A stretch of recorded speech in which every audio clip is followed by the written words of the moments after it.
जय श्री राम दोस्तों। अगर दोस्तों आप हिंदू हो तो चैनल को सब्सक्राइब और वीडियो को लाइक शेयर और कमेंट में जय श्री हरि लिखे। श्री कृष्ण कहते हैं कि किसी भी इंसान का पतन उस समय शुरू हो जाता है जब वो अपनों को गिराने की सलाह गैरों से लेना शुरू कर देता है और सरल व्यक्ति के साथ किया गया छल आपकी बर्बादी के सारे द्वार खोल देता है। चाहे आप कितने भी बड़ी शतरंज के खिलाड़ी क्यों ना हो, किसी भी काम में स्थायी सफलता तभी मिलती है जब अंतिम समय तक धैर्य का दामन थामे रहते हैं। जिस पल धैर्य छोड़कर जल्दबाजी करते हैं उसी पल से असफल होने की संभावनाएं बढ़ने लगती हैं। परिस्थितियां अच्छी हो या बुरी, हमेशा धैर्य बनाए रखें।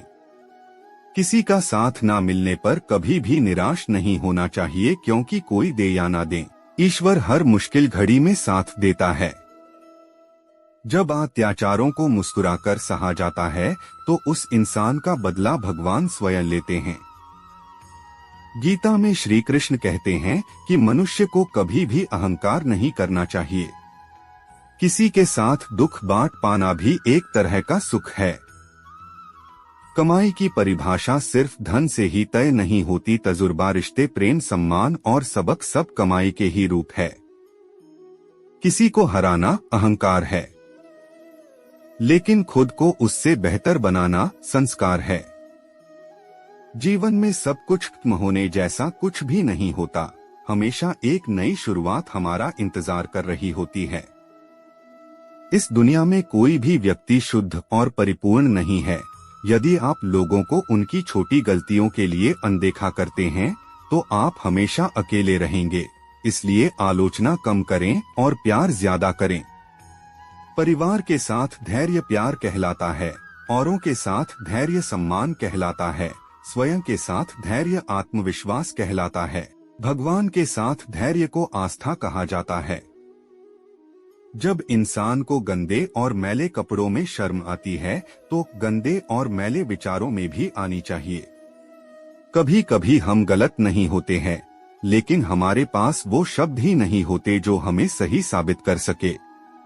जीवन में आपको एहसास होगा कि आप जिस किसी से भी मिलेंगे उसके लिए एक भूमिका है। कुछ आपको परखेंगे, कुछ आपका उपयोग करेंगे, कुछ आपको प्यार करेंगे और कुछ आपको सबक सिखाएंगे। हर कीमती चीज को उठाने के लिए झुकना ही पड़ता है। माँ और पिता का आशीर्वाद भी इनमें से एक है। पूरे ब्रह्मांड में जुबान ही एक ऐसी चीज है जहां पर जहर और अमृत एक साथ रहते हैं।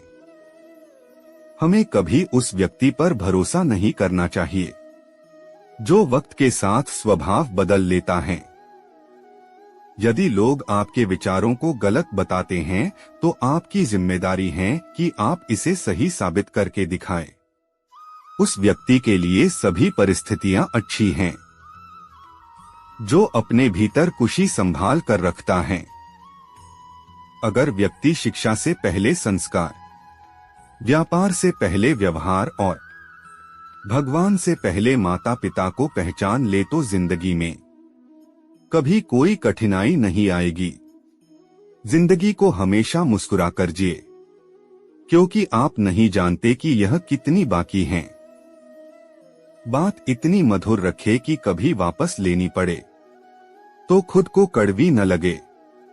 जीवन में इतना तो संघर्ष कर लेना चाहिए कि अपने बच्चे का आत्मविश्वास बढ़ाने के लिए दूसरों का उदाहरण न देना पड़े। कौन क्या कर रहा है, कैसे कर रहा है, क्यों कर रहा है, इन सब से आप जितना दूर रहेंगे उतना ही खुश रहेंगे। शरीर जल से पवित्र होता है, मन सत्य से, बुद्धि ज्ञान से और आत्मा धर्म से। किसी दूसरे के जीवन के साथ पूर्ण रूप से जीने से अच्छा है कि हम अपने स्वयं के भाग्य के अनुसार अपूर्ण जिएं।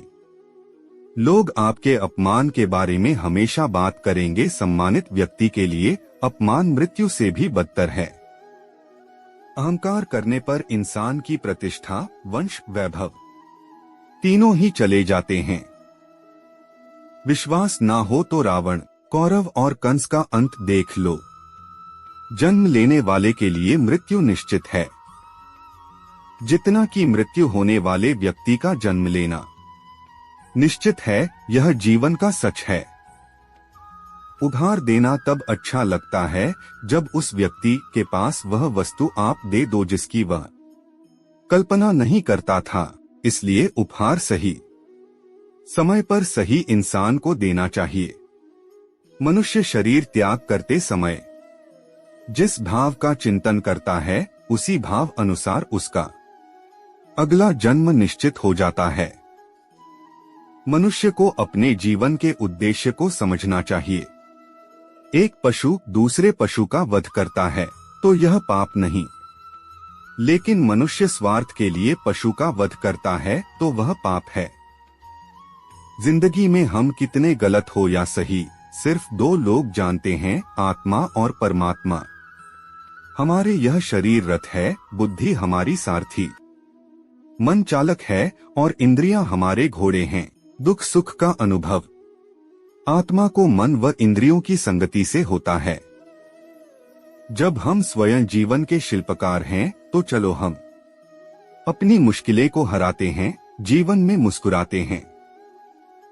हमारा मस्तिष्क एक चुंबक है, जब हम समाधान खोजेंगे तो यह समाधान की ओर आकर्षित होगा। अगर परेशानी की सोचेंगे तो उसी ओर आकर्षित होगा। हमेशा सकारात्मक सोच है। मनुष्य जीवन जीने के दो रास्ते हैं, चिंता व चिंतन। कुछ चिंता में जीते हैं, कुछ चिंतन में। चिंता में जीने वाले हजारों हैं, चिंतन में दो चार है। चिंता स्वयं एक मुसीबत है, चिंतन उसका समाधान। चाहे लाख रुपए इकट्ठा कर लो, अपने कर्मों के सिवा इस दुनिया में कुछ नहीं ले जा सकते हो। खाली हाथ आए हो, खाली जाना है। वह मुझे प्रिय है जो सुख के पीछे नहीं भागता और न दुख से दूर भागता है, न शोक करता है, न लालसा करता है, वरन वस्तुओं को वैसे ही आने देता है जैसे हो जाता है।